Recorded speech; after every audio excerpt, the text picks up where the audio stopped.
Okay, so welcome everyone to our third webinar of our webinar series called Bringing the World to You. This is SSA Education Abroad, and our webinar today is why you should consider studying abroad in Latin America. So we're here to highlight our really exciting program opportunities throughout Latin America and the Caribbean. My name is Nora Gear. I am SSA's Institutional Relations Coordinator for the Southeast Coastal Region, and I'm joined here with my lovely colleague, Jenna. Do you want to introduce yourself, Jenna? Yeah, I'm Jenna Luganbill. I'm the Institutional Relations Coordinator for the Midwest and West. And then we also have two lovely alumni from my region. So proud. Eve, would you like to introduce yourself first? Yes. Hello, everybody. My name is Eve. I'm from Illinois. I go to St. Ambrose University in Davenport, Iowa. I'm a senior this year. I studied abroad in last semester, so our spring semester. And then I'm a Spanish major. I'm a Spanish education major, so I would like to be a Spanish teacher. Hey, thank you. And Tony? Hi everyone. My name is Anthony, but I also go by Tony. My hometown is Wisconsin, Milwaukee. I'm not so sure if that's so popular. It's not as popular as like Chicago or something like that. Anyways, my major is information science and tech, which is in short terms just IT. And I went for the summer one term for Puerto Rico this last summer. Great. So thank you again, Tony and Eve, so much for being here. We will bring you in to the conversation a little bit later, but let's just go ahead and move on with the presentation. For our guests, if you have any questions, feel free to put them in the chat, though we won't really get to them until the end. So you can also feel free to just make a note, and we'll make sure to get those answered for you at the end of our presentation. So first and foremost, I would just like to highlight the fact that as of the 2022 and 2023 academic year, only 10% of American students who studied abroad chose to study abroad in Latin America and the Caribbean. It is a highly underrepresented region, and at SSA, we really want to encourage participation in this part of the world for so many reasons, which we will highlight in just a moment. And so that's why we have, the programs available that we do, and we really want to shed light on this extremely culturally rich, exciting and fascinating region in the world. So we're going to go ahead and highlight some of those reasons now why students should consider studying abroad in Latin America, and why, if you're an advisor, maybe you should encourage your students to consider this part of the world. So I'll let Jenna take it away with our first reason. Yeah, this is one of my favorite things about the region of Latin America is how diverse it is, both in, different cultures, but especially when it comes to access to nature. I could harp on, what's available everywhere and how diverse each country and each location really is. But one of my favorite things from my own experience was when I was in San Juan over the summer, actually where I met Tony, which was really special. Was we got to do a day trip, and we take all of our students in San Juan here to El Yunque, to the national rainforest, and really just being immersed in that nature and getting to experience the contrast that our students in San Juan got from living each day in, day out in San Juan, in the city, to then getting to just a mere hour away, getting to one of the only national rainforests in the United States. Just was such a unique experience, and something that I think really adds a positive impact to our students is having that access to nature and getting to explore the local flora, fauna, and everything right at their doorsteps. So that's one fantastic reason to consider the region. The second that Jenna kind of touched on as well is the cultural richness of the region. The number of languages, cultures, indigenous cultures that exist on the continent, well, between the North and South American continents, is just unbelievable. I mean, 33 countries make up Latin America and the Caribbean, and within each of them, you'll find hundreds, if not thousands, of different languages, traditions, heritage, music, cuisines, so much to explore within one region. And also, Latinos are some of the most friendly and most welcoming people in the world, generally across all these different cultures. And they're very excited to share their culture with you. So students who study abroad in this part of the world are really able to immerse themselves in the culture in a way that isn't always possible in other parts of the world. All right, Jenna? Another big piece of planning for study abroad, of course, is always the cost. And I know that many students more and more are concerned with finding an affordable program. And we find often that programs within Latin America, both due to local cost of living and also just the program set by SSA themselves, can be quite affordable. When I was in San Juan, really got to experience public transit, ride shares, things like that, and noticed the vast difference between the cost of that in the mainland US to Puerto Rico. And just across the board, we find that students can really plan to maximize their money and their time abroad by choosing a location that's a little bit more affordable. In many of these locations, you're going to have everything pretty much included in the program fee you're already paying for. And so it really helps you plan better and be able to use your money to experience everything you can. I found that a week out in Puerto Rico actually cost less than a week just living in my hometown in the US. And so that was something that was really unique to see and something that really helped me take advantage of everything that the location had to offer. Absolutely. Oh, I skipped too far. Sorry. Okay, so one of the other reasons to consider studying abroad in Latin America is the varied areas of study. I think a lot of students think that in order to study abroad in Latin America, they have to be Spanish majors or Spanish minors, and that's really the only area of, academic study that they're going to be able to pursue while in Latin America, and that couldn't be further from the truth. Not only are there increasingly program options in English and not just in Spanish, but there are so many different areas of study as well. Within the both English and Spanish. For example, you can take literature classes in Cordoba, study nursing in San Juan, international business in Buenos Aires, health studies in Panama. I mean, the options are endless, and it makes it so that students of many different academic backgrounds can find coursework to take back to their home institution and count toward major or academic specific requirements. And last but certainly not least, we find that, as Nora shared at the beginning, less than 10% of students nationwide are studying abroad in Latin America. And many of these locations are really unique and allow students to have a much more authentic and immersive experience, both culturally and linguistically. And these are things that we really want to highlight, especially in the locations where SSA has programming. This allows our students to be in areas maybe virtually untouched by tourism, and maybe those ones that are, they still have that authentic experience, getting to live day in, day out as a Puerto Rican or as an Argentinian and get to really experience what that life looks like.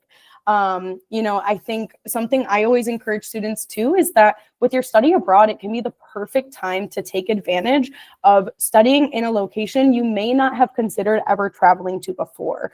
And the reason for this is because a lot of students I know have maybe already had a European summer or have a vacation planned in the future to go somewhere else. But maybe you don't have a vacation planned to Cordoba in Argentina, and this could be the best time to really get to connect with a place you've never really experienced before. That's perfect. Thank you, Jenna. So for the next section, we're going to debunk some myths about studying abroad in Latin America. Jenna shared with me that there are some things that are kind of holding her back from studying abroad in Latin America. Like, she has these ideas that she's heard from her friends, her family about what it's like there. And so she's just kind of, she's going to share some of those with us. So Jenna. Yeah, I really don't speak Spanish very well. And I have no idea what I could do in Latin America because I think you have to speak Spanish to go there, right? Actually, Jenna, that's not true. Like, there are lots of programs and courses available in English and in Spanish. And, we have beginner coursework in Spanish as well. So that way, maybe you want to pick up some language skills. Well, there's no better place to do that than in a Spanish speaking country. So you can do really well in almost any of our locations as a beginner Spanish speaker. So not to worry at all, Jenna. Hopefully that helps to calm some of your anxieties. A little bit, but I have another concern. Oh, do you? I do. My grandpa tells me day in, day out that anywhere I go outside of the US, especially if I'm trying to go to Latin America, it's going to be unsafe. And I guess I don't know how to assuage his fears. I'm really sorry. This is too much. I'm really sorry that you feel that way, Jenna, because, that's really not true. Like, what I always tell students is that it's important to be cautious and to be aware of your surroundings pretty much anywhere in the world. I mean, think about in the US, right? There are plenty of risks that we face living in the US, and risks that are present in other countries as well, or just, isolated to the US as well. So, honestly, I think overall your experience in Latin America may come with some risk, but not beyond what you would experience in your everyday life at home. And just for your grandpa's information, cities such as San Juan, Cordoba, Buenos Aires, and Panama City all have relatively low rates of violent crime and high reputations of safety. Our students have great experiences there. And so, I'd be happy to connect you or your grandpa with some of our alumni. Oh, actually, they might already be here. That's funny.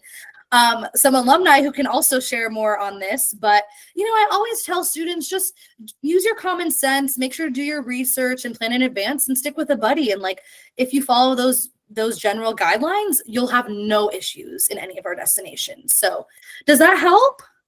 It does, but I have one more concern, and it has Oh my to do gosh, with, Jenna. you tell me to stick with a buddy, but what if I'm going alone? I'm nervous I'm not going to know anyone, and I just feel like if I don't have a community, it's not going to be the best time. Yeah, I really understand that. But, to address that concern, it's honestly couldn't be easier to make friends on an SSA program. I mean, not only do you have SSA students who are going through the same experience as you, not only do you have the support of our incredible on-site staff to help you navigate all of the stress that comes with studying abroad, but we also find that our students are really able to make meaningful connections with locals. In general, in Latin American societies, people tend to be collectivists, meaning that they really emphasize family and community, and that extends to you as well as a study abroad student. And so through homestays, through language programs, through other activities that we facilitate with local students, our students are really able to integrate themselves into the community and feel safe and feel supported by the locals around them. So I'm hoping that addresses some of your fears. I'm ready to go now. Okay, let's do it then. Okay, now that we've convinced Jenna, let's kind of share with Jenna some more options that she has as a student looking to study abroad in Latin America. So maybe you're wondering, like, what are the different ways that one can study abroad in Latin America? Because SSA actually offers several opportunities here. Well, first and foremost, you can study abroad, which means that you'll take classes abroad, again, classes that will come back to your home institution. But you may not know that we also offer internship and service learning opportunities. So maybe you're looking to supplement your coursework with some practical experience, or maybe you're looking to focus primarily on a practical experience. We can accomplish that. Maybe you're looking to get involved in a local cause and help to support and uplift local communities. Service learning could be a great option for you too. So there are lots of different ways to have this international experience with SSA. And also, Jenna, you can study abroad many different times of year. We have semester programs, summer programs, January programs.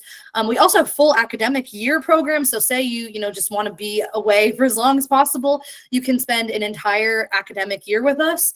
So, however long you're willing to or open to going abroad, or whatever time of year works for you, chances are we'll have a program that fits those requirements and those your goals. Okay, so now that we've gone through overall maybe why you should consider studying abroad in Latin America, and we've debunked some of those myths, we're going to talk a little bit more about where SSA has programs in Latin America and where you can, just like Tony and Eve, spend an incredible time abroad. So we're going to start with highlighting one of our brand new programs in Buenos Aires. Y'all are some of the first people to really hear about this program because it is hot off the presses. So Buenos Aires, the capital of Argentina, is one of our newest locations, currently offered as a semester program. So we have our fall 2026 applications already open if students are interested in joining us. If you don't know much about Buenos Aires, it is the capital of Argentina and is one of the most dynamic and fascinating cities, in South America. It is known as the Paris of South America because of its beautiful architecture and European style cafe culture and focus on arts and culture. For example, there are so many museums there, theaters, concert halls, really just a lot to do there if you're interested in learning more about Argentine culture through its art and its architecture. But it's also a great place for students to improve their Spanish. It's a very international city. There are students from all over the world, all over Latin America living there.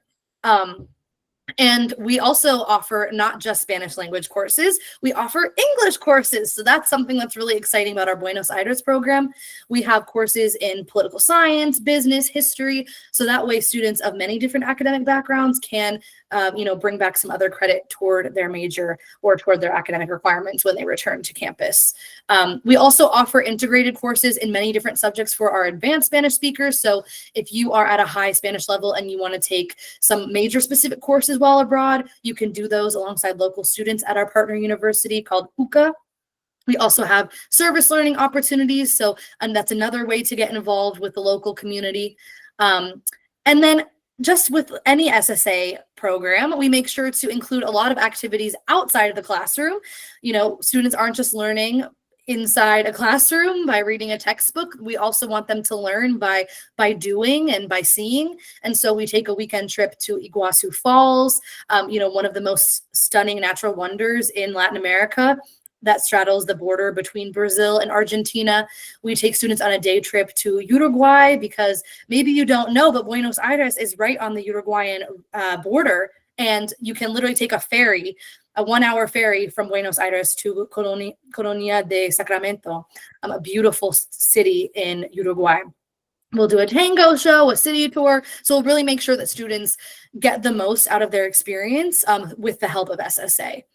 As I mentioned, in terms of what's available right now, we just have semester programs and a full academic year program. And then in terms of housing, students will live with a homestay in a central location in Buenos Aires to get to class.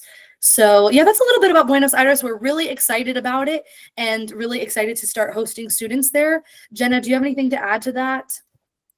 No, but the trip to Uruguay is probably one of the most appealing and attractive things I've seen on any of our program inclusions before. So I think this is a really unique opportunity that students get to experience another country, even outside of the one that they're studying in, which this is the only program I believe that we do this on, which is really special.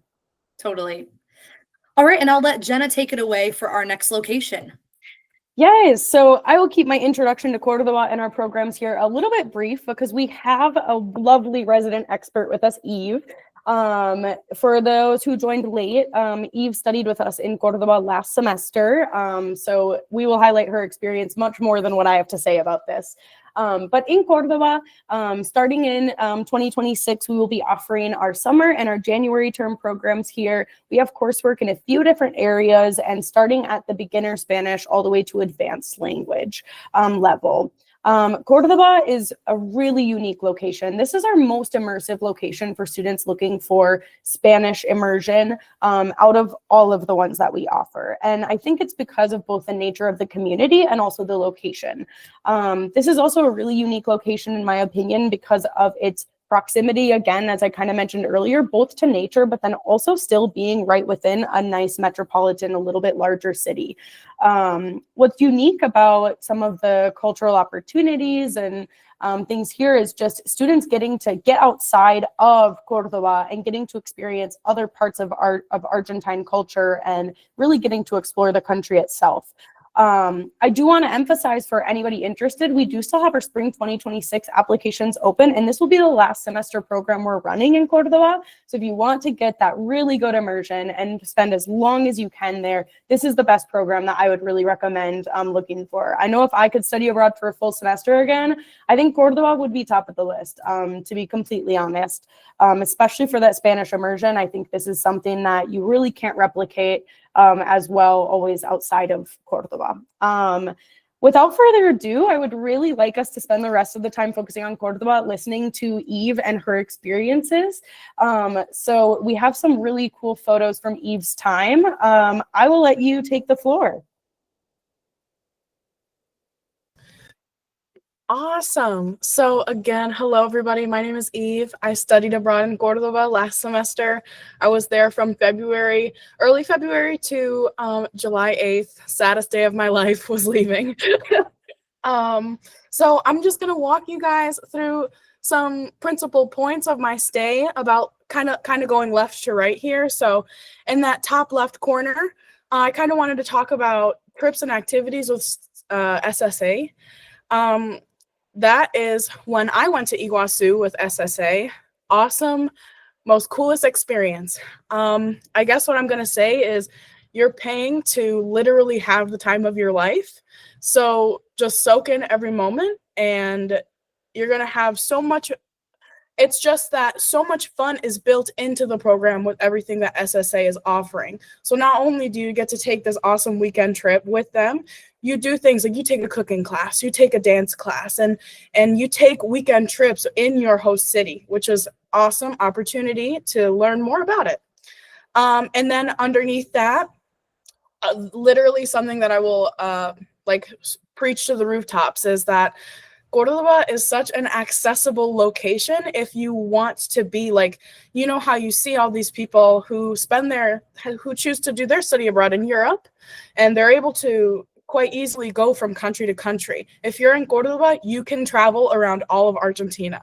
I did it.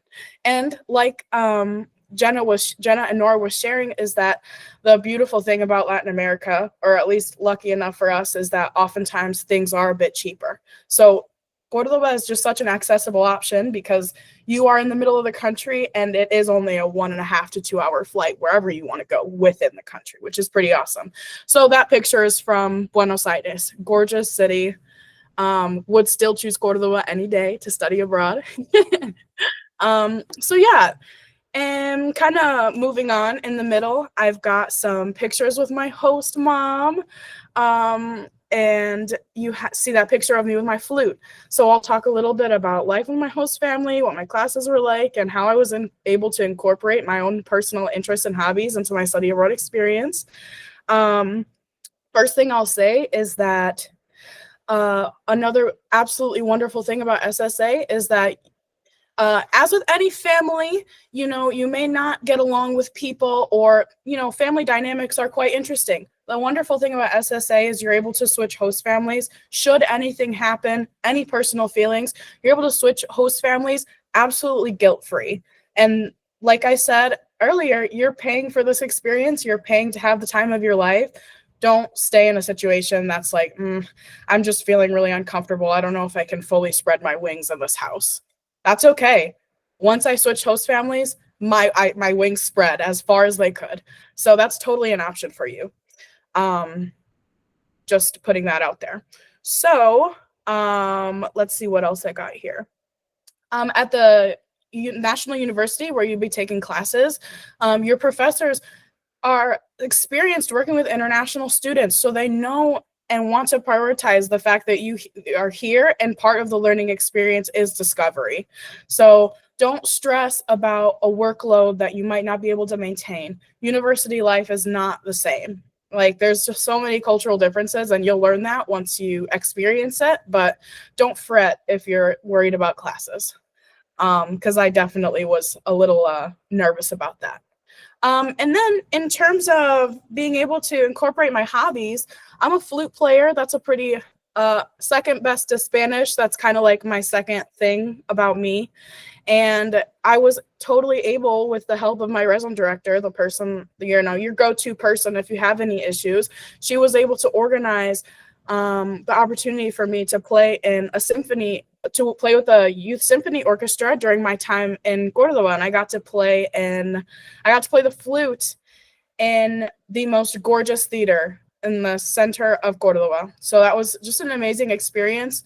In general, I made so many friends, and hearing music rehearsal in Spanish is something that I'll forever be thankful for, because it's just so awesome to think. And here I'm thinking 1, 2, 3, 4 when I'm counting my rests. I hear everyone else saying 1, 2, 3, 4, and it's like, this is awesome. What the heck? So, and then kind of moving on even more, those are some beloved pictures from my host city. The beautiful thing about Cordoba is that when you stay in the center, it is just 15, 20-minute, hour-long bus ride to mountains, which is absolutely awesome. And then you can find yourself going hiking on any random Saturday that you're in your study abroad. And that's for cheap. You're not breaking the bank by taking a bus. So yeah, you see, made some friends by going on hikes, which was absolutely awesome. And then I just wanted to touch on the absolutely beautiful architecture that there is. So just sharing a tiny bit more about my city. Again, it's super accessible within the province of Cordoba itself and countrywide. It's super accessible. It's safe. You are in a city, and just as if you were in Chicago, for example, you see police officers everywhere, not necessarily because of something bad, but there's just a presence and let that ease you, knowing that if there's any issue, you just pull the one aside and they're willing to talk to you.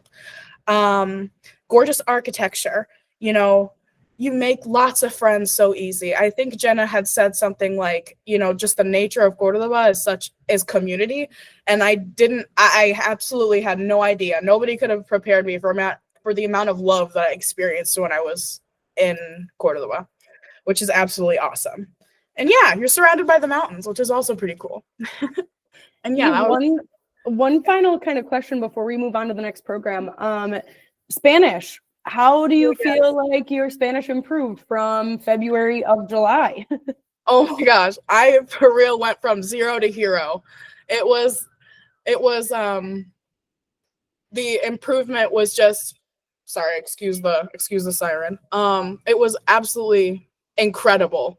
I didn't think I was gonna improve as much as I did, and yeah, that's one of the the alumni questions. I want to touch on that a little bit more. So, no, thank you so much for sharing about Cordoba. Yes.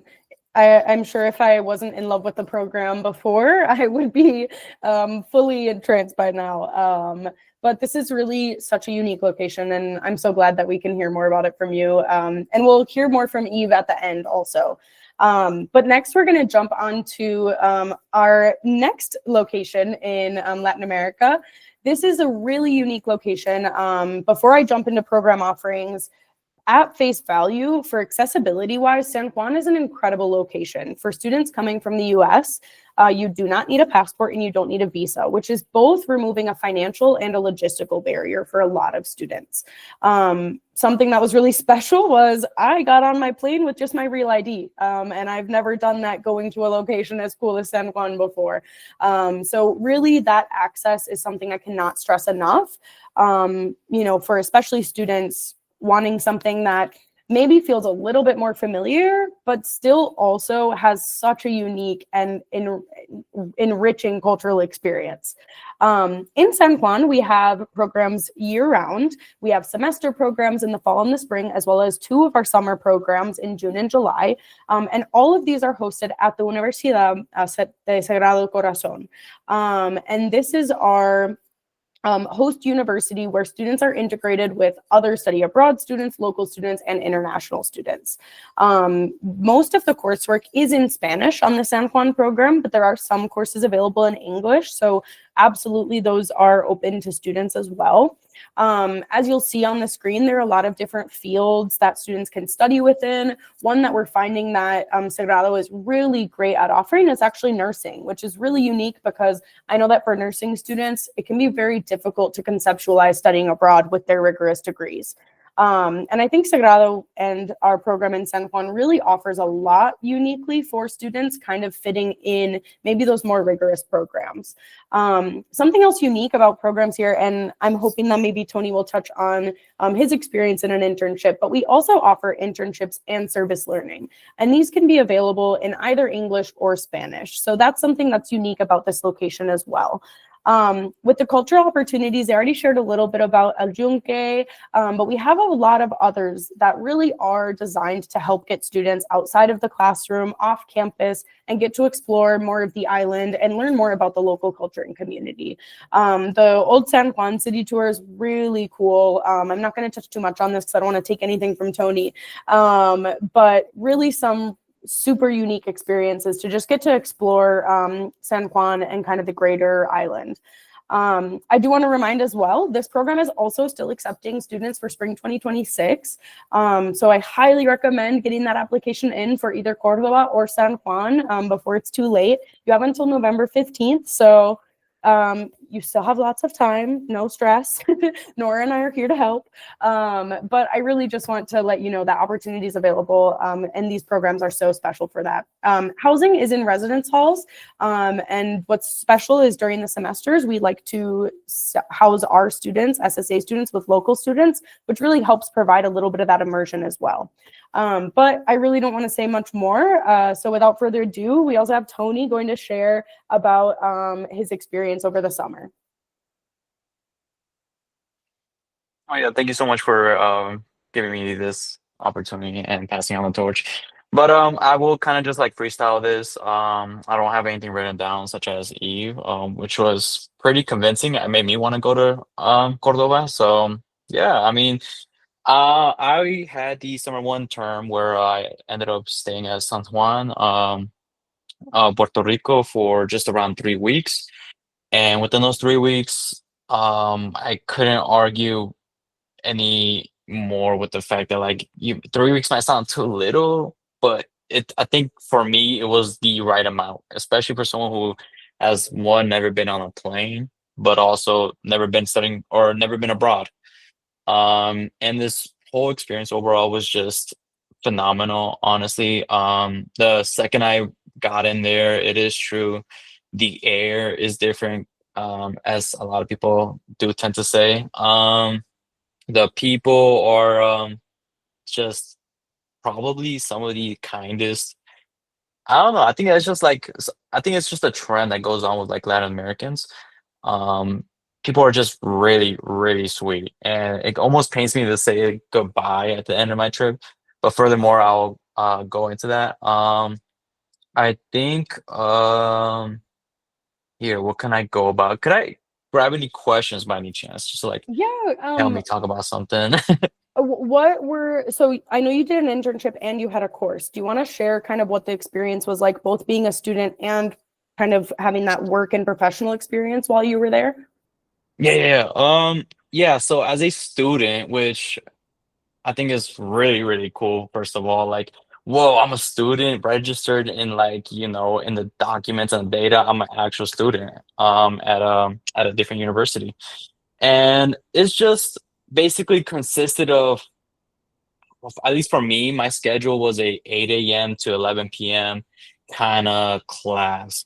And it might sound intimidating, but to be honest, the classes were very small and secluded, especially given that it was summer. So not a lot of students tend to like do summer classes during that time.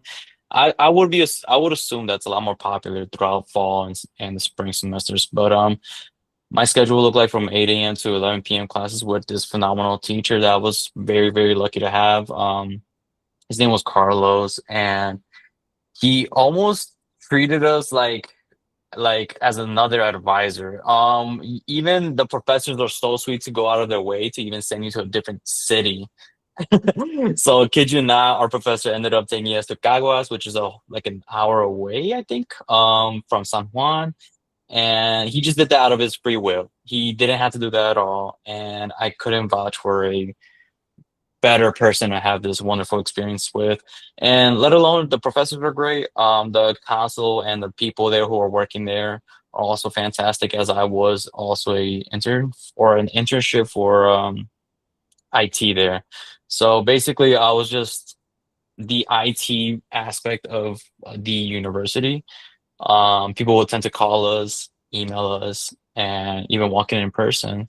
And it kind of just gave me hands-on experience on how to basically improve my Spanish jargon when it comes to like a professional development, but also get hands-on experience on like how to speak more fluently on a casual kind of conversation perspective, especially with how fluent and how fast Puerto Ricans can tend to talk. It makes you almost ahead with like regular Spanish speaking. So yeah, once you start, I like to say that like if you understand Puerto Rican Spanish, then you'll understand just regular Spanish. Um, but yeah, the internship was wonderful, and the classes I couldn't say anymore. It's basically just um how can I describe it? Like almost like summer classes. I guess just imagine like sunny days, you're walking to class, a little bit sweaty, of course, it's gonna be hot every day. And surprisingly, Puerto Rico is a very rainy state. I didn't even think of like how rainy it gets. But I do forget that's in an island. So it tends to have a lot of rain as well. You will have gloomy days as well. But with all gloomy days comes the brighter, more sunnier days. And the sunny days shine bright. I did end up going to a few of these pictures. I did end up going to a No Kings protest as my behalf. I couldn't attend to a, I guess, an event such as this within my hometown. So in order to make up for that, I did end up going to San Juan's protest.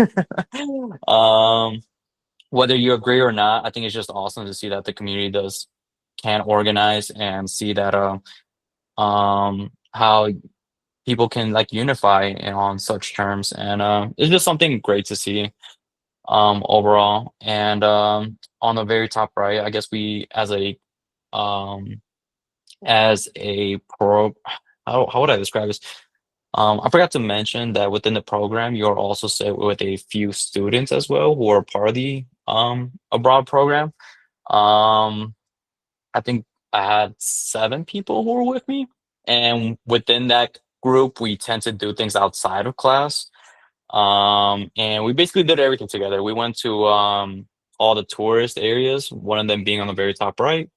It was a motto, which is basically just a Spaniard old kind of, what was it? Kind of like a fortress. It was a fortress.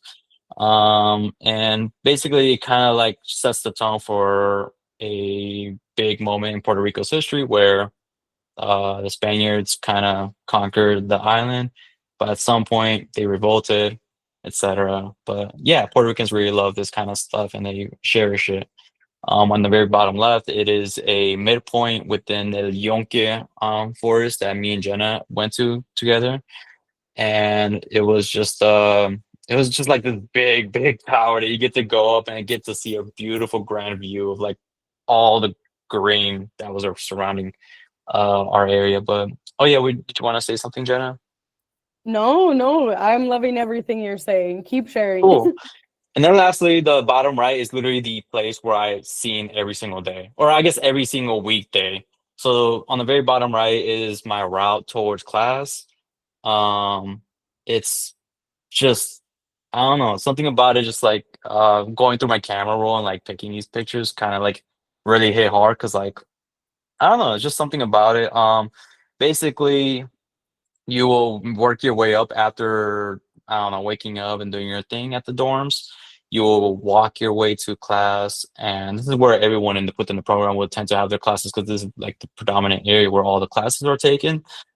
You'll work your way up to the third floor, and typically I would assume that's kind of packed during spring and fall semesters, but since it was summer, it was kind of empty, with a few people roaming around. So you kind of get like a really nice view of like what's in the center area where like people would just kind of hang out and eat food or just like chill there for during your break. And it's just like a lovely tree that I kind of just like wanted to take a moment and like take a picture of. I think this was my favorite first day. So I did want to take a picture of that. So yeah, I guess I might have missed good amount of things since I didn't really like plan No. all of this. But if there's anything else that you guys would want me to talk about, yeah, I could No, that's go ahead and that's share that. perfect. We'll feature one of our last programs here, and then we'll have a few more questions for both of you to keep sharing a little bit more. But I think that was a really beautiful way to kind of encapsulate your time in San Juan. So thank you so much. So last but not least, again, thank you so much, Tony and Eve, for sharing your memories and your experiences. But last but not least, I want to share information on another new program. So that's why we don't have any alumni here to represent Buenos Aires or Panama City. But Panama City is another new program that we're launching this summer. And I am super excited about it because it is a very specific program for a specific type of student, type of student who I think is going to excel very well on this program. This program is called Health Practices in Panama, and the program is particularly geared toward pre-health students who are studying Spanish or interested in improving their Spanish for personal or professional reasons. The program is really cool because students will take up one course called Spanish for the Health Professional. There is a prerequisite for this course as it is taught in Spanish, so students have to have 2 semesters of intermediate college level Spanish in order to partake in the program. However, the course itself is designed to help prepare students for a future career in healthcare, whether that's working as a doctor or a nurse or as a PT or as a vet or whatever. This course is designed to prepare students with the vocabulary that they need in order to interact with Spanish-speaking patients or in Spanish-speaking work environments. And so it's a really great opportunity for students to improve their Spanish in an area that maybe at their home university they wouldn't be able to. Along with the coursework, this program incorporates quite a bit of experiential learning into the curriculum. So embedded in the curriculum are a lot of shadowing and service learning opportunities within the healthcare field, at hospitals, at health clinics, in local communities, to allow students to put what they're learning into practice and to utilize what they're learning, to utilize the vocabulary they're learning with real people, with native Spanish speakers. So it's a really great program for students who are looking to go into the healthcare field. It would look amazing on a resume, especially with all of those practical components added in. I know we get a lot of students on our programs who are interested in taking STEM and Spanish classes simultaneously. Maybe they're a bio major and a Spanish minor. This program would fit their needs very, very well. And particularly as it's a summer program, that makes it really accessible for pre-health students whose major requirements may force them to stay on campus during the semester. So our summer program will be offered in June. We have 1 term. And again, as Tony shared, our summer programs are typically about 3.5 weeks. So students will spend 3.5 weeks in June in Panama City, alongside the practical components tied toward the healthcare field. Students will, of course, get immersed in Panamanian culture more broadly by touring, the Casco Viejo, visiting with indigenous communities, as well as indigenous culture is a big part of Panamanian culture. Of course, we'll do a Panama Canal tour. So the idea is that, of course, even though, learning about the healthcare field and preparing for their future in the healthcare field is a big part of it, we also want to make sure that they get the most out of their experience in Panama in general. And so, yeah, you all are some of the first people to hear about this program. It is, again, brand new. It is officially on our website. Our applications are open. And so we would love to, be able to help some pre-health students study abroad by opening this program in Panama. So we're starting to run a little bit out of time, and we want to make sure that we have enough time for all of y'all to ask some questions. So I'm going to just ask this first question to Eve. We have a couple more questions that Jenna and I want to pose. This specific question I will ask Eve, and then we'll ask the next question to Tony. But Eve, I would love to hear just briefly. I know this is a big question, but what is one tip that you would give to a student who's considering studying abroad in your destination? So I would say if you're thinking about studying abroad in Argentina, be open-minded and willing to embrace it with open arms. Know that since just this idea of studying abroad in Argentina has crossed your mind, you're ready. Like, don't think that you're not ready. You're ready, and it'll be great. My second thing is, That's okay. You can add a second one. My second thing is, don't worry about the Spanish language. I was freaking out. Like, I am a Spanish major and I was like, do I know enough Spanish? You'll learn.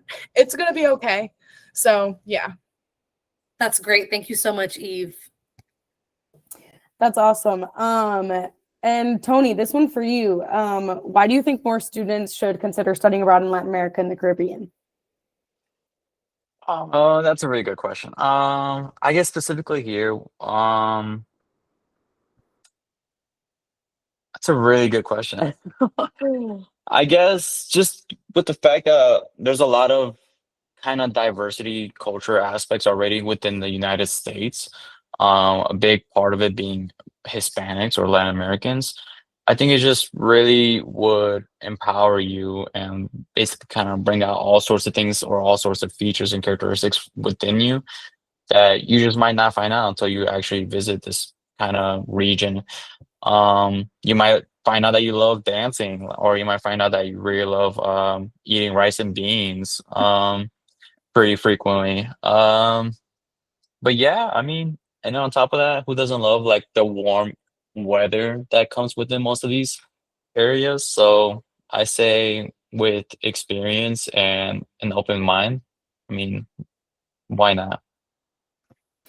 I love that. And I agree. Maybe nothing better than a plate of rice and beans, some plátanos.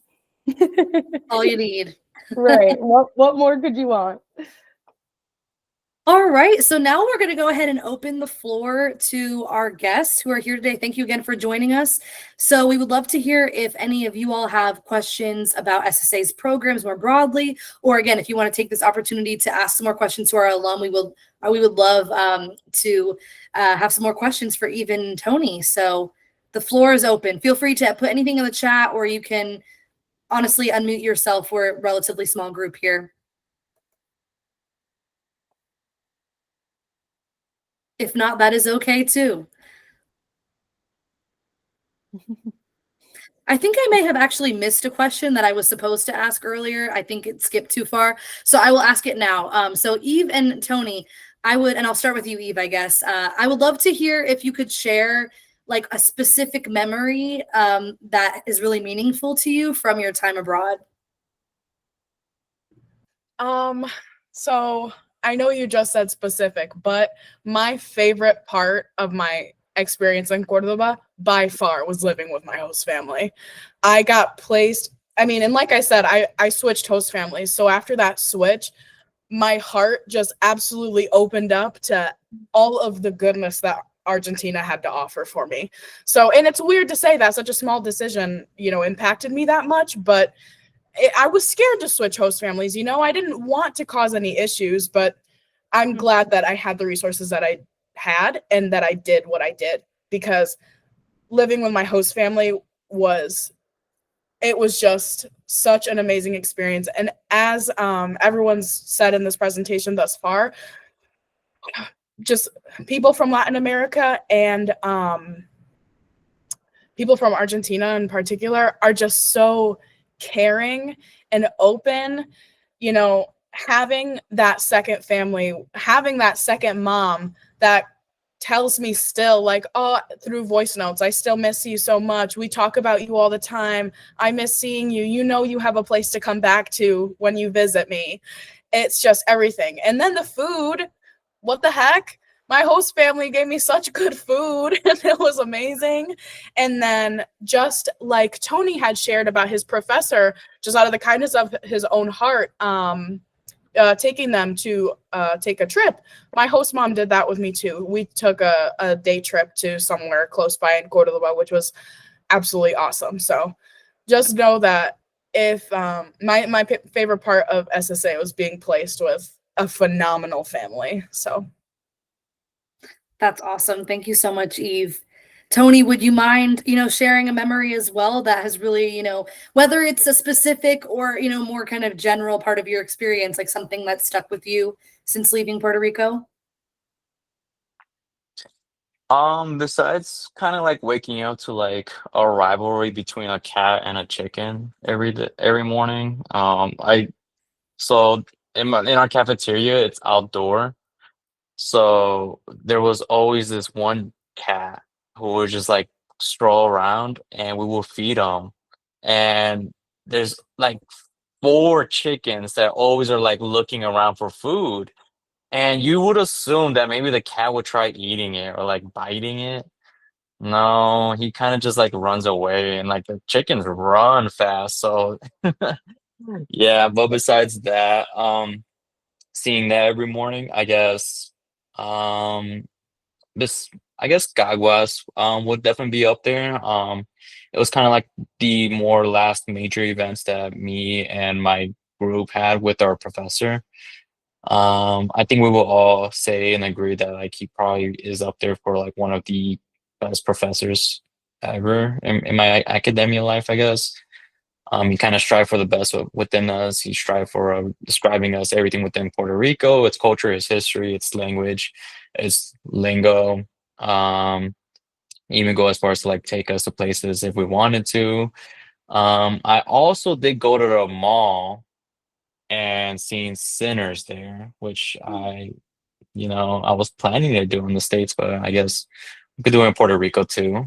But yeah, I guess I think I might have said like three things. But yeah. No, that's perfect. I really appreciate that. I appreciate y'all sharing.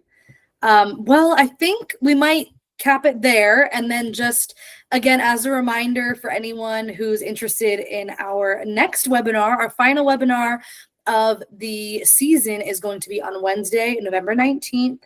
And it's tips and tricks for first-time travelers with SSA. We are extending this invitation not just to prospective students, but also to students who are planning to study abroad with us, because it will give them, again, some more tips and tricks that they can use on their program if they're going in the spring or in the summer. So again, we welcome any and all people who would love to hear some of the tips and tricks that Jenna and I have up our sleeve for studying abroad on an SSA program.